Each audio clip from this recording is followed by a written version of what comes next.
You guys might be getting tired of this little caption, but I'm not. Look at that brightness of the clouds.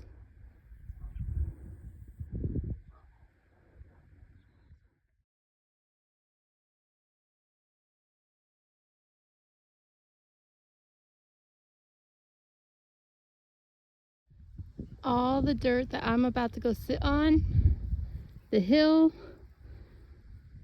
came out of this big mine, open mine pit. And that's the hill that's right next to my uncle's house, the Alice pit / hill. This is where I've been coming. This is where I've been coming every day to do my Bible study. Some days I do 2 chapters. Some days I only do 1 chapter.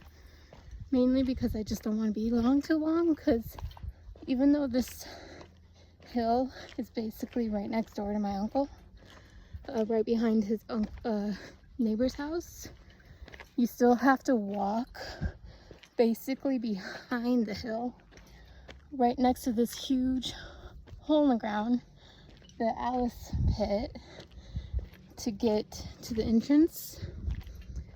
So leave it, and it's basically really uphill. I feel like I'm getting stronger in my legs because I don't feel so out of breath, and I don't need as many water breaks, but still at the same time, I mean, look at this level ground right here. Leave it to Montana to make the walk to the hike much more strenuous than the walk or the hike itself. Just take a look at what I'm looking at. I already kind of gave you guys a world view or a 360 view, but that's basically what I am looking at right now. Oh, look at that. There is one airport in view, but you're basically not allowed to fly into it or fly out of it unless you're like really, really rich or famous. But that, I feel like that's definitely military.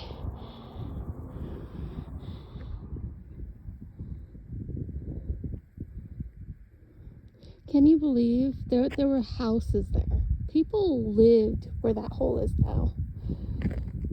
Can't really see her because of the clouds, but right in there's Mary.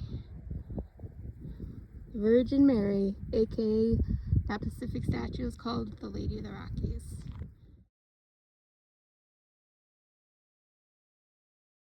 Guys, that is right above my head. Look at that light. Oh my gosh.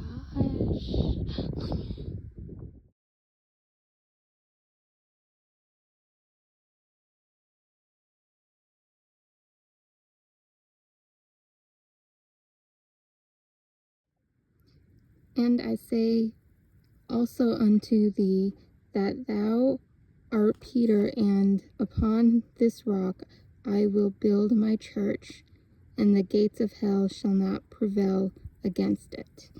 Pretty much saying, Peter, we know that name is rock, and the church of Jesus is being built on his shoulders, and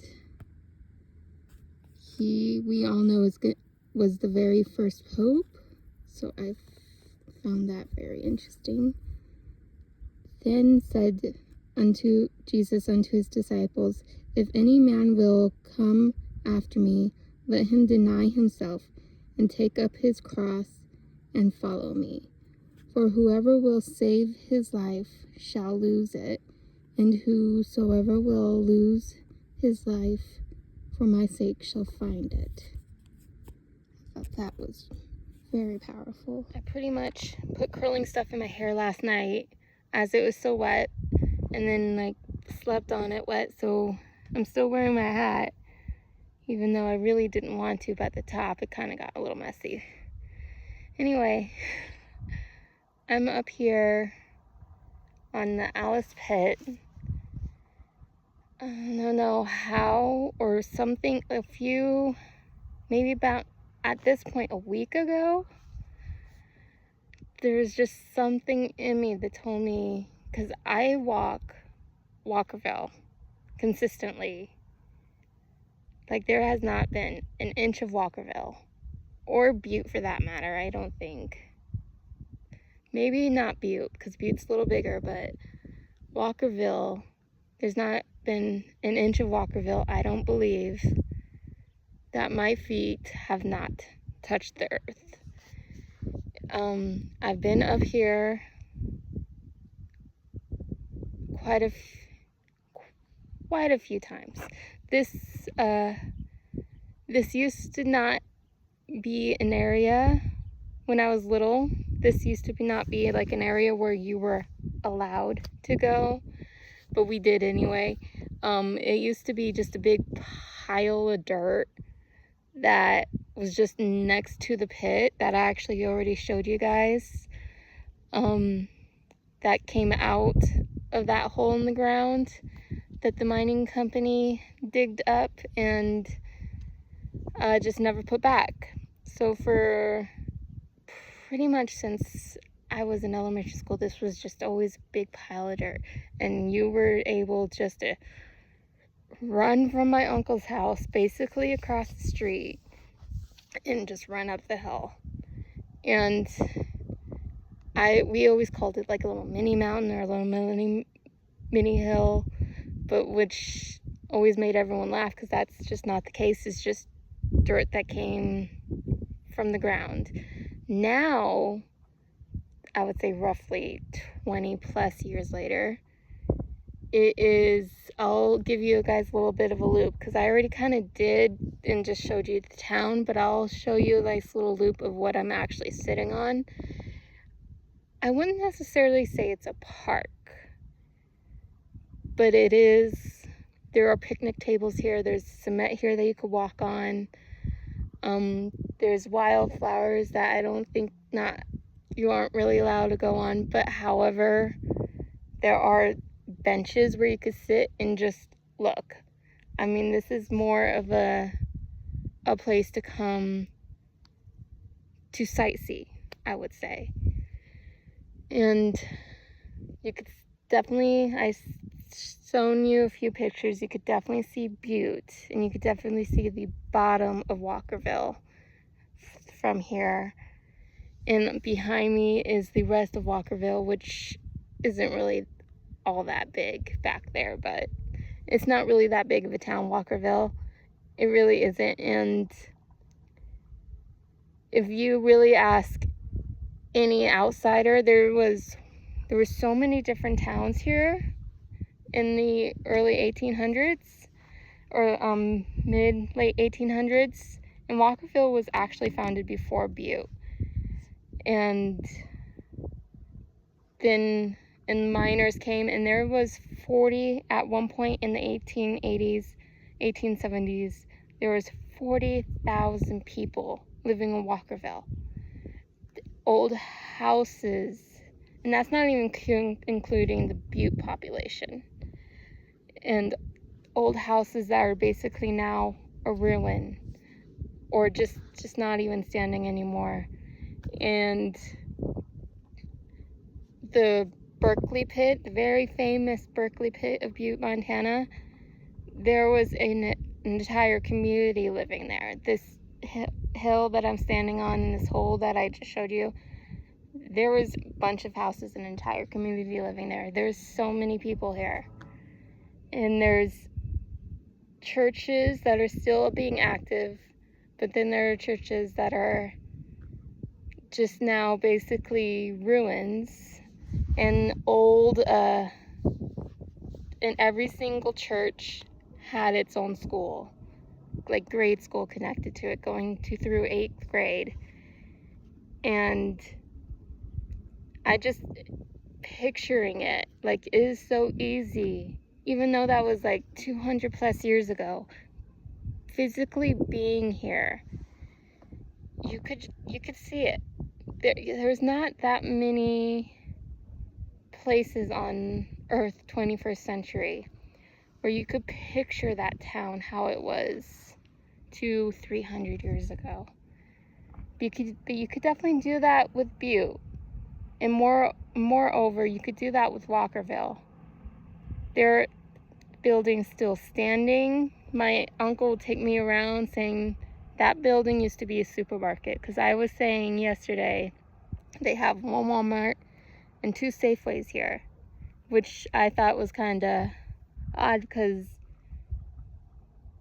Butte's not really that big of a town. And especially not Walkerville. Actually, in Walkerville, there isn't a grocery store at all. There isn't a place where you could go grocery shopping. You technically have to go in the town of Butte, which by city standards is basically one of the same. Walkerville. There used to be a part of town that was called Centerville, which does not exist anymore. There's just a sign that's saying "Welcome to Centerville," and that's kind of between Walkerville and Butte. But now it's just pretty much just a park, and like it's basically just a neighborhood of houses. In the Berkeley Pit, there was a park museum, or not a museum, but like a park. And actually last year, me and my mom visited the out of skirts area of Butte, where they put the arch area, and they had like a roller coaster, which is where you could find it at the I don't know what they call it here, but basically the area where you go in to get tours on the trolley and stuff, which I highly recommend if you ever do go to Butte. But anyway, I'm just feeling here, just looking down at this view and just imagining how many houses existed that just don't exist anymore. How many churches and schools that belong to churches just don't exist anymore, or is just now a ruin. The St. Lawrence Church, we actually drove by it, and I discovered that last year, but this year I discovered that they had like a school, which is just a big, which is just pretty much just now a wood sculpture, and it's not even really a building anymore. And then the building right next to it was where the priest used to live, and there used to be a building behind it where nuns used to live, that's just not standing anymore. And it's basically just waiting until, pretty much just waiting until it all falls down. It's not open, like there's no Sunday services there anymore. There's no priest there anymore. You can still, I guess, do events there. There's weddings that could happen there, but it's not like an Operation Catholic Church anymore, which to me, I feel like is just sad. I feel like, according to my uncle, him growing up, this place used to be such more packed. There used to be so much more people here. And now there just isn't. I mean, it is still pretty high populated. But then again, I'm combining the two cities of Walkerville, city of Walkerville and Butte, and they're pretty much combined nowadays.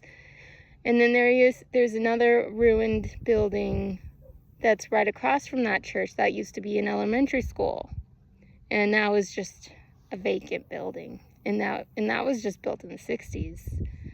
But now, and then the school that I'm always showing you guys, and I'm actually going to walk by it today, because this walk pretty much replaced that walk. But I'm going to show you the Sherman School, where my mom actually went to kindergarten.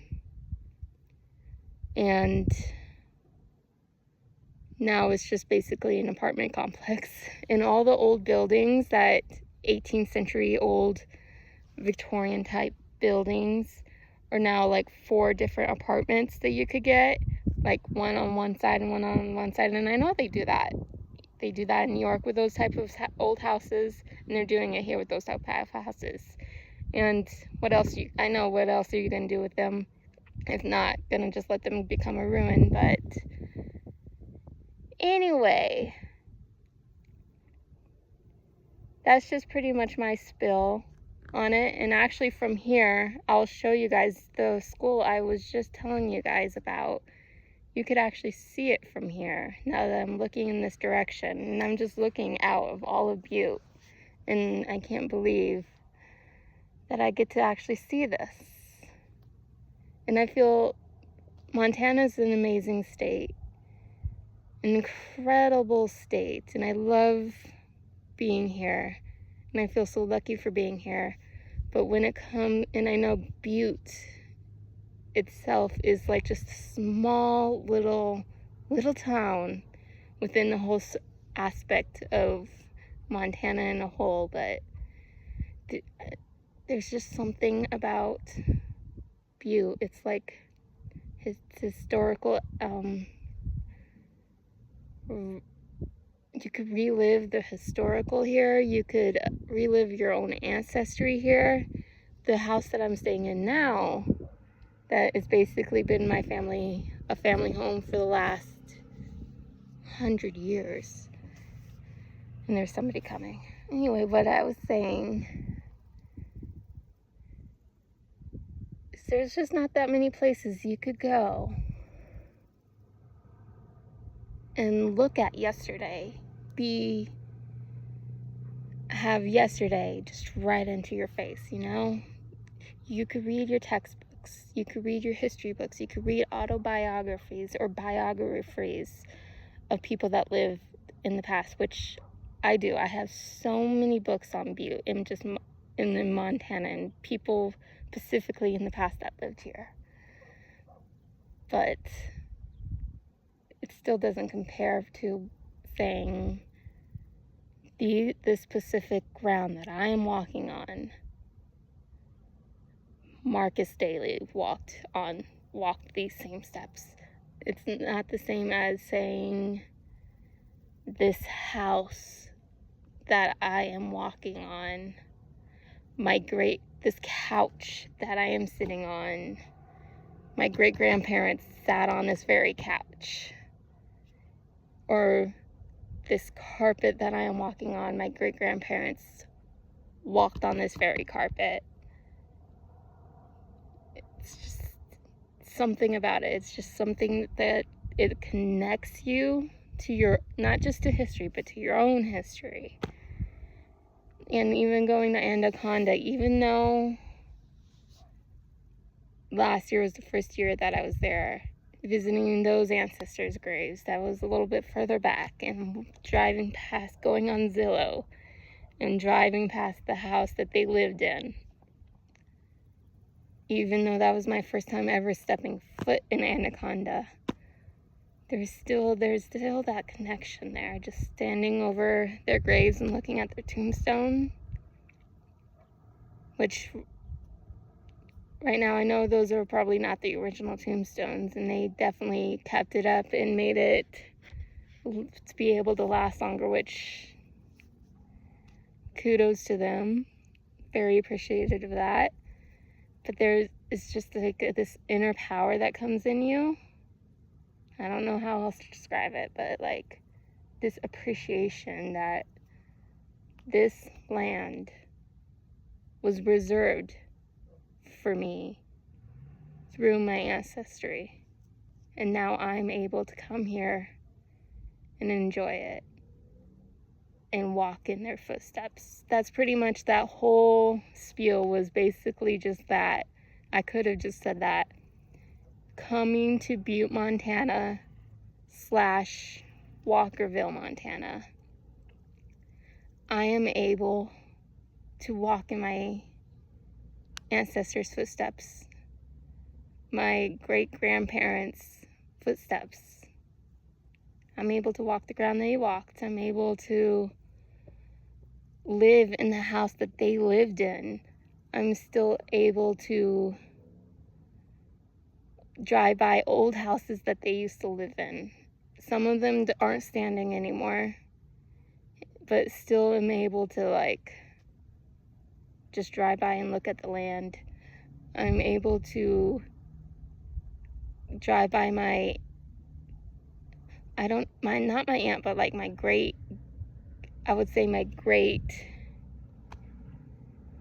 Aunt Bernice's house, and able to just drive by and be like, there's that, and look at all the old pictures of the Butte Archives has, and able to look at, or just even in going in the bar. Like I live literally around the block from a bar called Pissers, and they have in this old school called like Sherman School, that's actually just now an apartment complex, was the school that going down to my mom's generation, she was able to go to kindergarten there before it became like a ruin and then repurposed as an apartment complex. There's old black and white pictures of my mom's class picture, my great uncle's class picture, and then his father's, like my great grandfather's class picture, and just able just to see all that history, and then like knowing that that's your family, like in a local bar that's hanging up on the wall. I think that's just pretty cool. Anyway, like I said, that's pretty much my spiel. I don't even know what I said.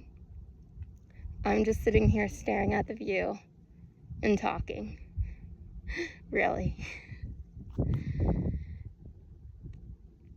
I would have loved to see how it was back then, but in some sense, you can.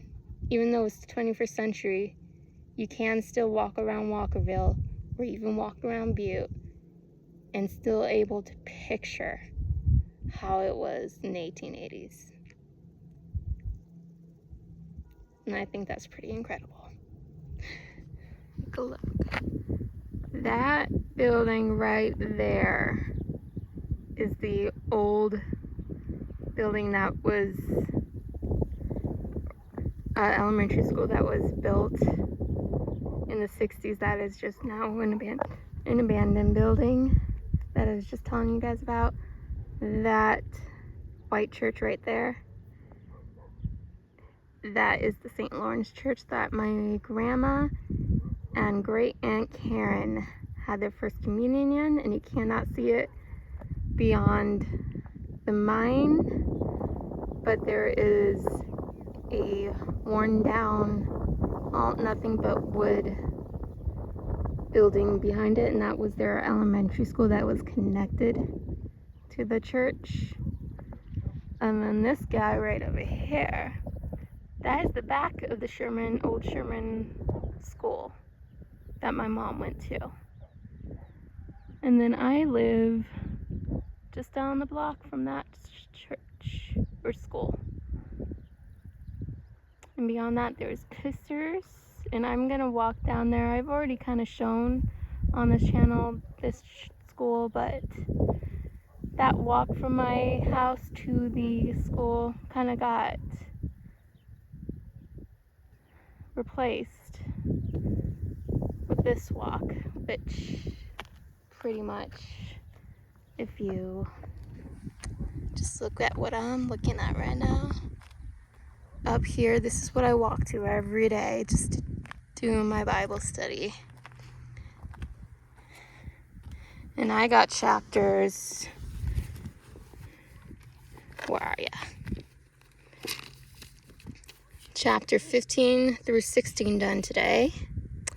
In Book of Mathew. Book of Mathew used to scare me a lot. Like, I thought this was a really long book, and I was like, oh my gosh. But once you get into it and actually read it, it becomes more of like a story, and I actually have to make myself stop. I could be up here all day long, and I could probably end up finishing Mathew in a day, but sometimes I just have to make myself stop and do others. Let's see, I come up here, I read the Bible, and then I pray a little bit. I listen to worship music, and then I just stare at what I'm showing you right now.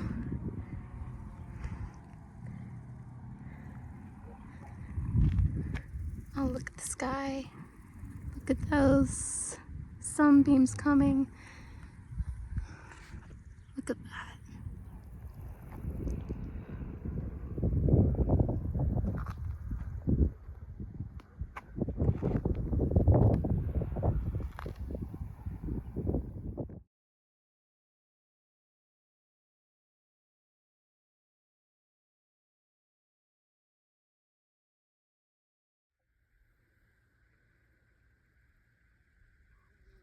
That is an old mining. That's an old mine.